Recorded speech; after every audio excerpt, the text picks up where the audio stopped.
दोस्तों मैं हूँ मोहम्मद भाषी और आप देख रहे हैं यूट्यूब चैनल शेफ विनोद। और हम स्नैपचैट पे आते पहला व्लॉग है मेरा, क्योंकि मुंह हमारे गोरे गोरे चिट्टे चिट्टे ऐसा मुंह होता तो क्या बात है, लेकिन हम अल्लाह ताला को शुक्र अदा करते हैं, हमारा उसने खूबसूरत चेहरा बनाया।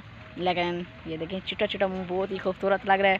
तो ये को देख फबदा दिला दे चुम्मी गिरना, लेकिन ये रियल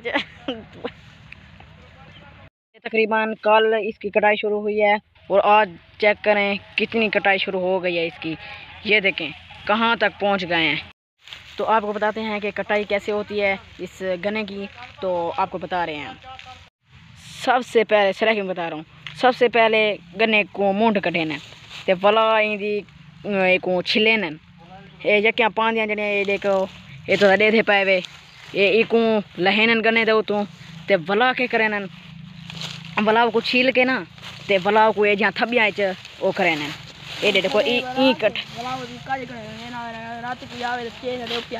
अच्छा तो फिर हम जैसे बच्चे आते हैं यहाँ और ये गन्ना उठा के खा लेते हैं। उठाते नहीं है, पीनते नहीं हम इनसे कहते हैं चाचू गन्ना दो, ते गन्ना घिनते हैं तो वाला खाने हैं। तो यार आपको सारा बता दिया है, तो यार यूट्यूब चैनल सब्सक्राइब ज़रूर कर दें, आपका बहुत बहुत ज़्यादा शुक्रिया। तो यार मेरा मुंह बख रहा है, मुझे बहुत ही अच्छा लग रहा है, तो सोना लगता है खाना ना, तो कमेंट ज़रूर दसाएं।